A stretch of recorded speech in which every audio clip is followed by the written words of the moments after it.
بسم اللہ الرحمن الرحیم۔ حضرات، ہر اتوار کو ہم رسول اللہ صلی اللہ علیہ وسلم کی سیرت بیان کرتے ہیں۔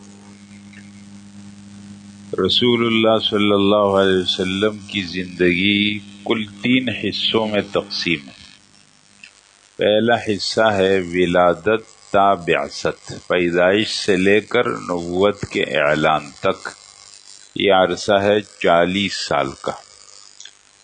دوسرا حصہ ہے بعثت تا ہجرت، یعنی جب آپ نے نبوت کا اعلان کیا اور اس کے بعد مکہ مکرمہ میں رہے، یہ عرصہ ہے 13 سال کا۔ تیسرا ہجرت تا وفات، یعنی جب رسول اللہ صلی اللہ علیہ وسلم ہجرت فرما کر مدینہ منورہ تشریف لائے، پھر وفات تک، یہ عرصہ ہے 10 سال کا۔ 40 13 10 ٹوٹل 63 سال۔ اس میں ہر حصے کے اندر 3 باتیں ہیں۔ پہلا حصہ ہے ولادت تا بعثت، اس میں ہے پہلی بات رسول اللہ صلی اللہ علیہ وسلم کی ولادت اور پیدائش۔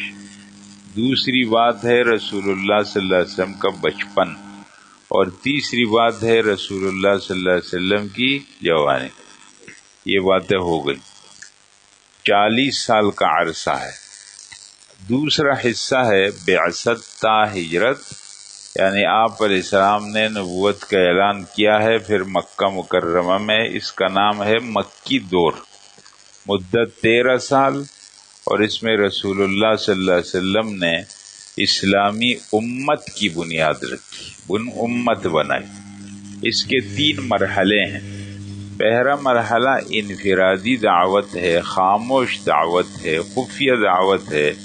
آپ علیہ السلام نے نہ مجمع میں بات کی، نہ مجمع بلایا، نہ مجمع میں گئے، اکیلے لوگوں سے بات کی۔ یہ عرصہ ہے 3 سال کا۔ دوسرا ہے علانیہ، کھلم کھلا آپ نے دعوت شروع کی مکہ مکرمہ کے اندر، یہ عرصہ ہے 7 سال کا۔ تیسرا ہے علانیہ دعوت بیرون مکہ، جب آپ علیہ السلام مکہ مکرمہ سے باہر نکلے، یہ عرصہ ہے 3 سال کا۔ تو 3 7 10 اور 3 13۔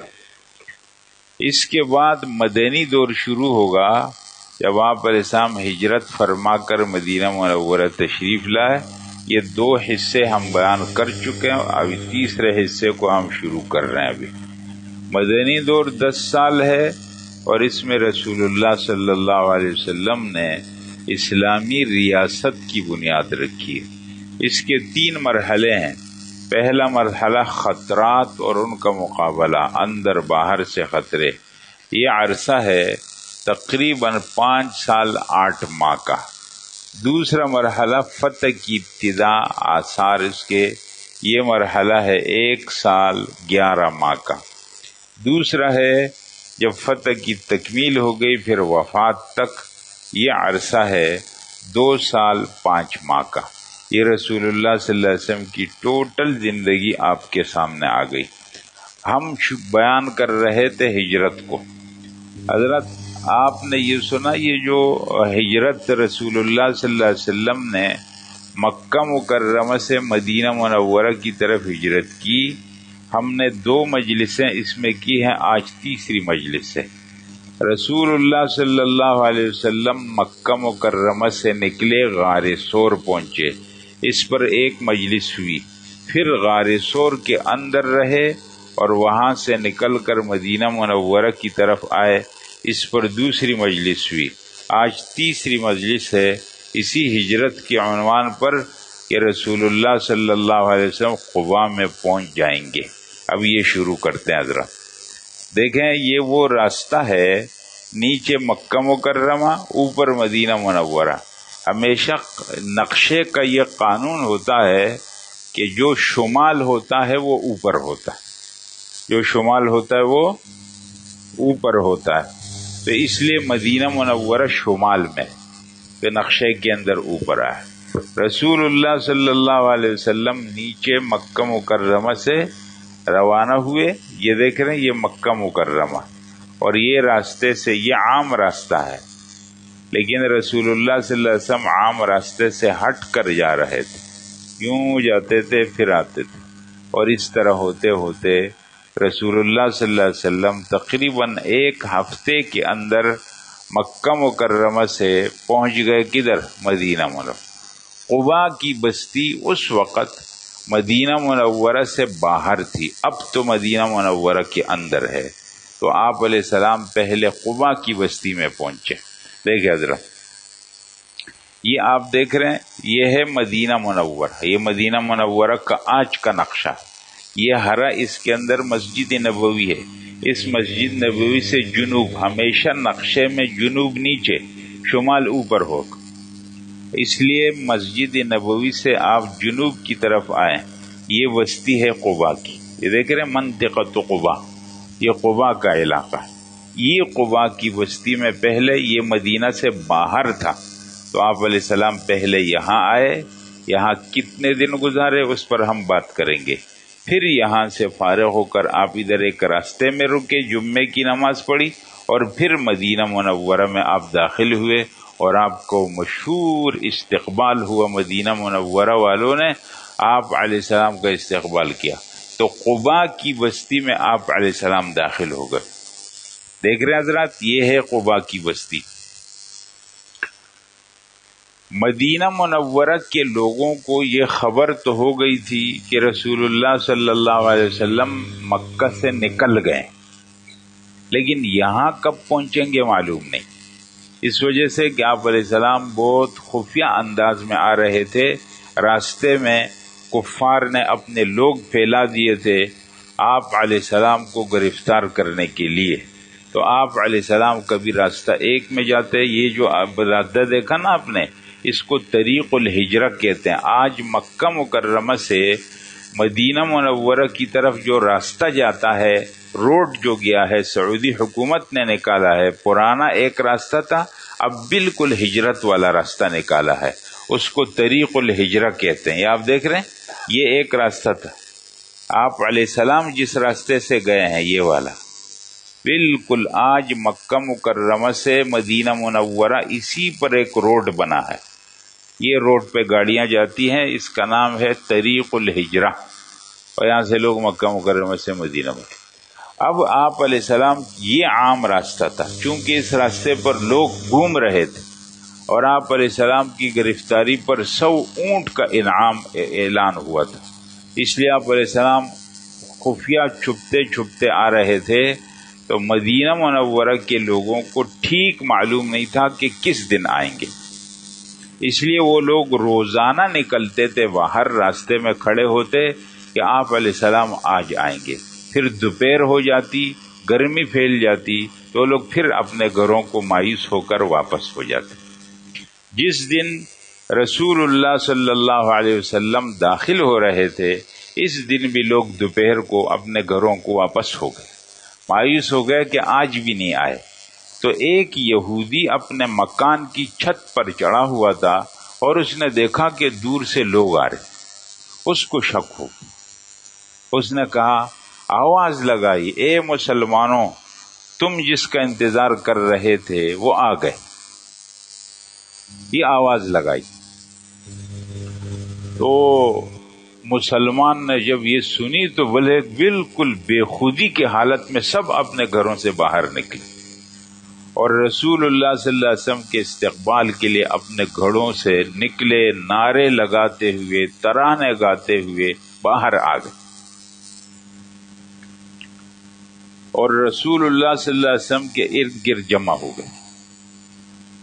حضرت ابوبکر رضی اللہ تعالیٰ عنہ اور رسول اللہ صلی اللہ علیہ وسلم کی عمر میں زیادہ فرق نہیں تھا، پھر حضرت ابوبکر رضی اللہ تعالیٰ عنہ دیکھنے کے اندر زیادہ عمر والے لگتے تھے۔ مدینہ منورہ کے لوگوں نے رسول اللہ صلی اللہ علیہ وسلم کو دیکھا نہیں تھا، تو انہوں نے جب دیکھا کہ حضرت ابوبکر عمر میں بڑھ لگتے ہیں، تو وہ سمجھے کہ شاید یہی رسول اللہ صلی اللہ علیہ وسلم، تو جا کر کے ان سے سلام کرنے لگے۔ حضرت ابوبکر رضی اللہ عنہ سمجھ گئے کہ ان لوگوں کو غلطی ہو رہی ہے، تو انہوں نے ایک اپنی چادر لے کر رسول اللہ صلی اللہ علیہ وسلم کے اوپر یوں تان لی، گرمی تھی نا، دوپہر کا وقت تھا، تب لوگوں کو سمجھ میں آیا کہ اچھا یہ ہے رسول اللہ صلی اللہ علیہ وسلم۔ حضرات وہ جگہ آج بھی موجود ہے، ابھی ادھر وہ نقشہ ہم کو وہ تلاش بھی ہم نے خاص کیا نہیں، وہ ملا بھی نہیں، ورنہ تو وہ جگہ کے اندر تو میں گیا ہوں جس میں رسول اللہ صلی اللہ علیہ وسلم آئے اور آپ کے اوپر حضرت ابوبکر نے چادر تانی اور پھر مدینہ منورہ کے لوگ آپ سے ملنے کے لیے آئے تھے۔ وہ معلوم ہے ادھر مدینہ منورہ کے لوگوں کو وہ جگہ معلوم ہے، جب وہاں جاتے ہیں تو وہاں ایسے لوگ ہیں کہ وہ دکھا دیتے ہیں۔ تو رسول اللہ صلی اللہ علیہ وسلم کا وہاں پھر سب لوگ گئے اور تقریباً 500 انصاریوں نے، انصار جو مدینہ منورہ کے لوگ تھے، 500 لوگ باہر آئے اور انہوں نے رسول اللہ صلی اللہ علیہ وسلم کا استقبال کیا، اور رسول اللہ صلی اللہ علیہ وسلم کو یہ کہا کہ یا رسول اللہ اب کوئی خوف اور خطرہ نہیں ہے آپ کے لیے، آپ کو مکمل امان اور حفاظت حاصل ہے۔ انصار کے لوگوں نے یہ کہا تھا، اور سب آپ کو لے کر کے اس قافلے کے ساتھ مدینہ قباء کی بستی میں چلے گئے۔ سب لوگ اپنے مکانات کی چھتوں پر آپ علیہ السلام کو منظر دیکھ رہی تھی، اور ایک دوسرے سے خواتین پوچھتی تھیں کہ رسول اللہ صلی اللہ علیہ وسلم اس میں رسول اللہ صلی اللہ علیہ وسلم کون سے ہیں؟ سب منظر دیکھ رہے تھے۔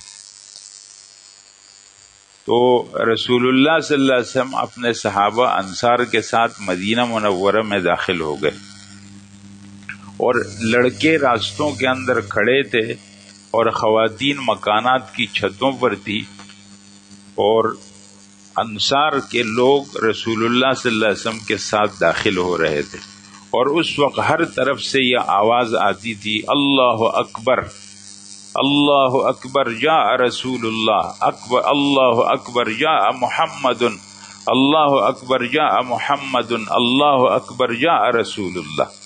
یہ آواز لگا رہے تھے اللہ اکبر، اللہ کے رسول آ گئے۔ رسول اللہ صلی اللہ علیہ وسلم جب یہاں گئے ہیں حضرات، یہ آپ دیکھ رہے ہیں تو یہ ہے نا، یہ ہے قباء کی بستی،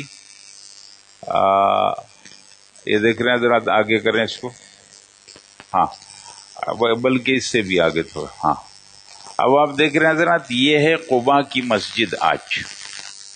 ابھی اس میں اور واضح تصویر ہم دکھا دیں گے، صحیح ہے؟ یہ صرف اس میں ایک چیز بتانی، یہ قباء کی جو مسجد ہے نا، یہ اس کا محراب ہے، یہ دیکھ رہے ہیں، یہ قبلہ کی جانب، اس قبلے سے آگے کی جانب میں آپ دیکھ رہے ہیں ادھر ایک نشان ہے، یہ نشان دیکھ رہے ہیں، یہ قبہ نظر آ رہا ہے، یہ وہ صحابی کا مکان ہے کلثوم ابن حدم، رسول اللہ صلی اللہ علیہ وسلم اس کے مکان پر ٹھہرے تھے۔ یہاں پر، یہاں کلثوم ابن حدم کا مکان تھا، اور مسجد سے اس جانب کے اندر سعد ابن خیثمہ کا مکان تھا، یہ دو صحابی تھے۔ آپ علیہ السلام جو ٹھہرے تھے تو وہ کلثوم ابن حدم کے مکان پر ٹھہرے تھے، جوق در جوق لوگ آ رہے تھے رسول اللہ صلی اللہ علیہ وسلم کی ملاقات کے لیے۔ تو پھر ایک اور مکان جو سعد ابن خیثمہ کا تھا وہ اس جانب کے اندر تھا، یعنی وہ مسجد سے دائیں جانب تھا، یہ دیکھ رہے ہیں یہ دائیں جانب، اور یہ بالکل قبلے کی جانب۔ سعد ابن خیثمہ کا مکان ادھر تھا، اصل میں آپ علیہ السلام ادھر ٹھہرے، لوگ جب زیادہ ہو جاتے تو آپ علیہ السلام پھر سعد کے مکان میں چلے جاتے، اس لیے کہ وہ غیر شادی شدہ تھے، ان کے ساتھ ان کے گھر والے فیملی والے بھی تھے، تو آپ علیہ السلام کی اصل رہائش تو ادھر تھی، لیکن جب لوگ زیادہ ہو جاتے تو پھر آپ علیہ السلام اس مکان میں، وہ ایسا تھا جیسا ڈیرا، یعنی اس میں فیملی نہیں تھی، گھر کے افراد نہیں تھے، تو آپ علیہ السلام ان دونوں کے مکان پر تھے۔ اس لیے سیرت کی کتابوں میں یہ بھی آیا ہے کہ کلثوم ابن حدم کے مکان پر رہے، اور یہ بھی آیا ہے کہ آپ سعد ابن خیثمہ کے مکان پر رہے۔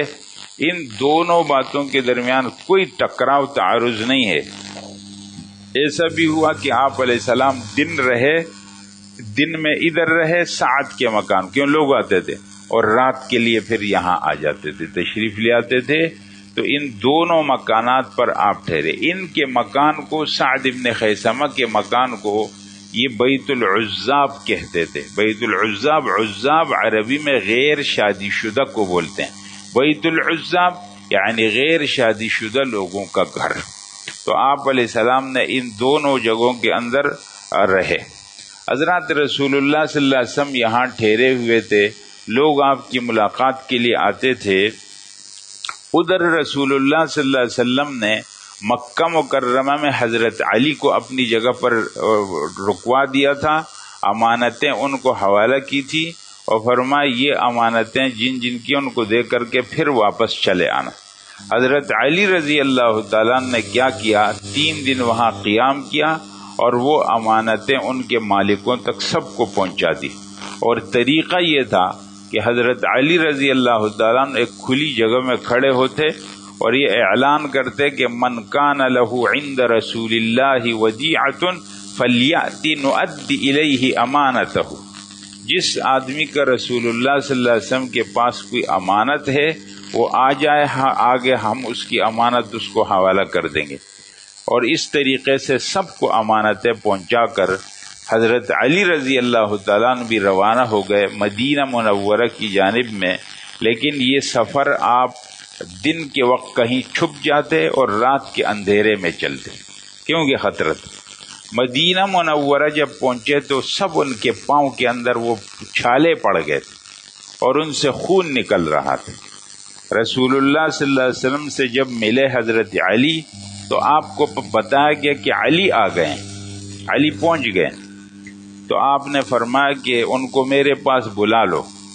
تو بتایا گیا رسول اللہ وہ تو چلنے سے معذور ہے، ان کے پاؤں کے اندر بہت چھالے پڑے ہوئے.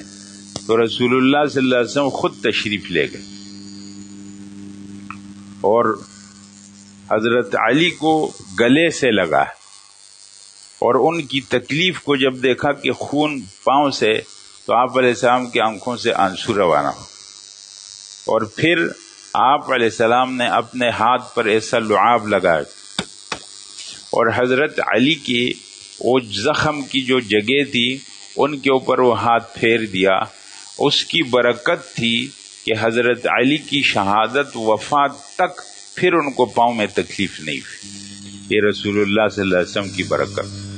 حضرات رسول اللہ صلی اللہ علیہ وسلم قباء کی بستی میں رہے. کتنا عرصہ رہے اس میں مختلف اقوال ہے. آپ علیہ السلام جب قباء کی بستی میں داخل ہوئے تھے تو پیر کا دن تھا اور جب نکلے ہیں تو جمعے کا دن. آپ علیہ السلام جب قباء کی بستی میں داخل ہوئے ہیں تو حضرات کون سا دن؟ پیر. اور جب قباء کی بستی سے نکلے ہیں مدینہ منورہ کی جانب میں تو کون سا دن؟ جمعہ. تو پیر، منگل، بدھ، جمعرات، جمعے کی صبح نکلے.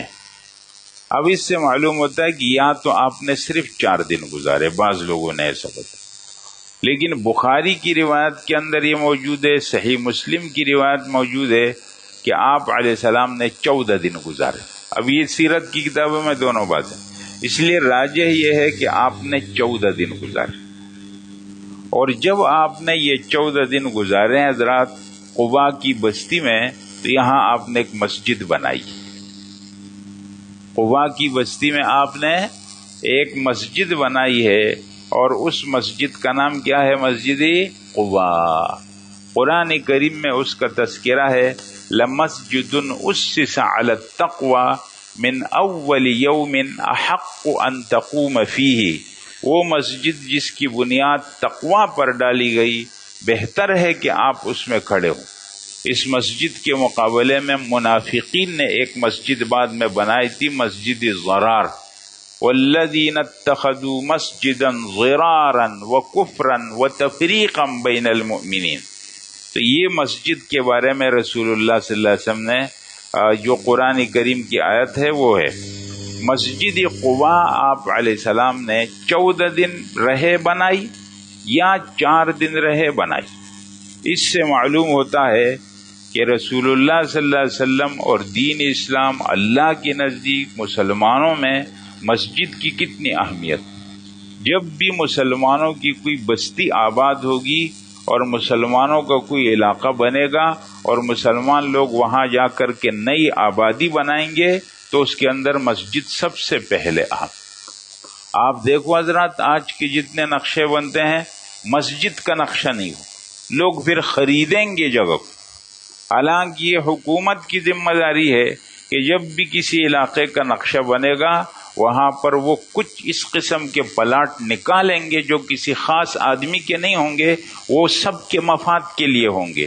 اس کے اندر اسپتال کا پلاٹ ہوگا، اس میں اسکول کا پلاٹ ہوگا، اس میں پارک کا پلاٹ ہوگا۔ اس کو ایس ٹی پلاٹ کہتے ہیں، وہ کسی کے شخصی نہیں ہوتے، اس کو کوئی شخصی خرید بھی نہیں سکتا۔ اس قسم کے پلاٹوں میں ایک پلاٹ ہوتی ہے مسجد کے لیے، لیکن اب آپ دیکھو نئی جگہ نئے علاقے آباد ہوں گے، سب کچھ ہوگا، قبرستان نہیں۔ حالانکہ یہ سب مسلمانوں کے مفاد عامہ کی جگہ جس میں سب کا فائدہ متعلق۔ حکومت کی ذمہ داری ہے کہ جب بھی کوئی علاقہ آباد کریں گے وہاں پر یہ سب چیزیں مفاد عامہ کی نکالیں گے، اس میں سے اسپتال کی جگہ نکالیں گے، مدرسے کی جگہ، اسکول کی جگہ، اسپتال کی جگہ، اور قبرستان کی جگہ، اور بچوں کے لیے کھیل کی جگہ، اور مسلمانوں کے اس طرح تفریح کے لیے کوئی پارک کی جگہ، یہ حکومت کی ذمہ داری ہوتی ہے۔ اس میں مسجد بھی داخل۔ آپ دیکھ رہے ہیں رسول اللہ صلی اللہ علیہ وسلم نے مسجد بنائی، مسجد قباء۔ اب آپ آگے دیکھیں گے جہاں آپ پہنچے مسجد بن، اور یہی طریقہ صحابہ کرام کا ہے کہ جہاں گئے، ایران، فارس، روم، جہاں جہاں گئے مسجد بناتے تھے۔ وہی مسجد ان کے مشورے کی، جرگے کی، ہر قسم کے فیصلوں کی جگہ ہوتی تھی۔ صحابہ کرام وہاں سے نکل جاتے تھے، مسجد رہ جاتی۔ اس طریقے سے جگہ جگہ مسجدیں بن۔ بہرحال رسول اللہ صلی اللہ علیہ وسلم نے مسجد قباء بنائی۔ حضرات اس مسجد قباء کی بہت فضیلت ہے۔ رسول اللہ صلی اللہ علیہ وسلم جب قباء سے نکل کے چلے گئے مدینہ منورہ اور وہاں جا کے مستقل آباد ہو گئے، آپ کا طریقہ یہ تھا کہ ہر ہفتے کے دن، جمعہ میں جو ہفتے کا دن ہے، رسول اللہ صلی اللہ علیہ وسلم ہفتے کے دن پیدل مدینہ منورہ سے قباء آتے تھے۔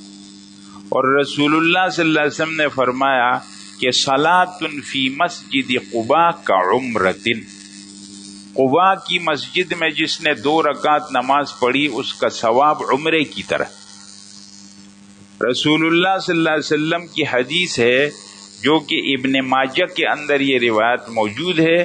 آپ علیہ السلام نے فرمایا من تطہر فی بیتہ، جو آدمی اپنے گھر کے اندر پاکی حاصل کرے، وضو کرے، ثم اتا مسجد قباء، پھر وہ مسجد قباء آئے، فصلی فیہ صلاۃ، اور اس مسجد قباء کے اندر وہ نماز پڑھے، کان لہ کاجر عمرۃ، یہ 2 رکعت نماز کا اجر کیسے ہوگا؟ عمرے کی طرح۔ اس لیے بہت سے علماء جو مسجد مدینہ منورہ سے نہیں نکلتے، ہمارے ایک شیخ تھے انتقال ہو گیا، وہ مدینہ منورہ سے نکلتے ہی نہیں تھے، بس حج فرض کیا تھا، اس کے بعد بالکل نہیں نکلتے۔ اگر ان سے کوئی کہتا حضرت عمرہ، فرماتے میں تو عمرہ کر لیتا ہوں، میں جاتا ہوں اپنے گھر سے مسجد قباء، وہاں جا کے 2 رکعت پڑھتا ہوں۔ رسول اللہ صلی اللہ علیہ وسلم نے فرمایا کہ جو مسجد قباء میں 2 رکعت نماز پڑھے عمرہ ہو جائے گا۔ بہرحال مسجد قباء کے اندر یہ فضیلت ہے مسجد قباء کی۔ حضرات یہاں تک یہ بیان ہو گیا کہ رسول اللہ صلی اللہ علیہ وسلم قباء کی بستی میں 4 دن رہے یا 14 دن رہے، اور وہاں آپ علیہ السلام نے ایک مسجد بنائی، مسجد قباء۔ مسجد قباء کے فضائل آپ کو معلوم ہو گئے۔ اسی مسجد قباء میں، قباء کی بستی میں رسول اللہ صلی اللہ علیہ وسلم تھے کہ حضرت علی رضی اللہ تعالیٰ بھی آ گئے۔ لوگ جوق در جوق آ کر کے آپ علیہ السلام سے ملتے تھے۔ جمعے کا دن ہوا حضرات تو رسول اللہ صلی اللہ علیہ وسلم مسجد قباء کی بستی سے پھر نکلے اور اب روانہ ہو۔ حضرات یہ دیکھ رہے ہیں یہ مسجد قباء ہے آج، یہ آج کا نقشہ۔ یہ مسجد قباء کا قبلے کی جانب ہے۔ یہاں کلثوم ابن حدم کا مکان تھا اور یہاں سعد ابن خیثمہ کا بیان۔ یہ دیکھ رہے ہیں 2 تیر گئے۔ یہ قبلے کی جانب جو جگہ تھی کلثوم ابن حدم کی، یہاں رسول اللہ صلی اللہ علیہ وسلم رات ٹھہرتے تھے، اور سعد ابن خیثمہ کا مکان ادھر سے کس جانب میں ہو گیا؟ جب اس جانب، یہ مغرب کی جانب میں ہو، مغرب کی جانب میں سعد ابن خیثمہ کا مکان، یا رسول اللہ صلی اللہ علیہ وسلم دن گزارتے. حضرات جمعے کا جب دن تھا تو آپ علیہ السلام قباء کی بستی سے نکل گئے، روانہ ہو گئے. کہاں کے لیے؟ مدینہ منورہ کے. آج تو قباء مدینہ منورہ کے اندر ہے، لیکن اس وقت نہیں تھا. تو آپ علیہ السلام جب روانہ ہوئے، دیکھیں حضرات، یہ دیکھ رہے ہیں یہ قباء کی بستی، یہ پورا مدینہ منورہ ہے، وہ مسجد نبوی ہے، یہ قباء ہے. جب یہ قباء سے رسول اللہ صلی اللہ علیہ وسلم نکلے ہیں نا حضرات، تو ادھر ایک بستی پڑتی تھی بنو سالم کی. یہ ایک خاندان ہے. یہاں جو خاندان ہے وہ بنو عمرو ابن عوف ہے، اور یہاں جو خاندان ہے وہ بنو سالم ابن عوف. یہ ابن عوف کے اولاد ہیں. یہ بڑا قبیلہ ہے ابن عوف، اور اس کی دو شاخیں بنی ہے، ایک بنو عمر اور ایک بنو سالم. تو قباء کی بستی میں بنو عمر رہتے تھے، اور یہاں سے جب نکلے ہیں تو یہاں بنو سالم کا محلہ آیا. تو بنو سالم کے محلے میں رسول اللہ صلی اللہ علیہ وسلم نے جمعے کی نماز پڑھائی. یہ ہے پہلا جمعہ جو پڑھا. اگر اس سے پہلے بھی صحابہ پڑھتے تھے مدینہ منورہ میں، لیکن آپ علیہ السلام کی امامت میں جو پہلا جمعہ پڑھا گیا وہ بنو سالم کی بستی میں پڑھا گیا. اور آج اس جگہ پر ایک مسجد ہے، اس کا نام مسجد جمعہ ہے. کیوں؟ آپ علیہ السلام نے ادھر یہ دیکھ رہے ہیں حضرات، یہ مسجد جمعہ ہے، آج موجود ہے اسی بنو سالم کے محلے میں. اور یہاں آپ علیہ السلام نے ایک خطبہ دیا حضرات. اس خطبے کا نام ہے خطبۃ التقویٰ. ابھی بس اتنا کافی ہے، انشاءاللہ اگلی مجلس کے اندر وہ خطبہ آپ کو سناؤں گا کہ رسول اللہ صلی اللہ علیہ وسلم 13 سال کے اس مشکل دور میں اتنی سختیوں کو برداشت کر کے، اور اتنا بچ کر کے اور چھپ کر کے پہنچے ہیں مدینہ منورہ. اور یہاں آپ نے اطمینان کا سانس لیا ہے. اب آپ کے ساتھی آپ کے گرد ہیں اور آپ خطبہ دے رہے ہیں. کیا آپ ان 13 سالوں کا کوئی گلہ کر رہے ہیں، شکوہ کر رہے ہیں کہ میرے ساتھ کیا ہوا کیا نہیں ہوا، یا کچھ اور ہے؟ اب آپ کو پتہ چلے گا رسول اللہ صلی اللہ علیہ وسلم کا کتنا بڑا دل تھا، اور رسول اللہ صلی اللہ علیہ وسلم کا کتنا بڑا حوصلہ تھا. اب آپ خطبہ سنیں گے انشاءاللہ اگلی مجلس میں حضرات. اچھا، یہ بات ہماری پوری ہو گئی. ہم اس کے بعد بیان کرتے ہیں سنت کو.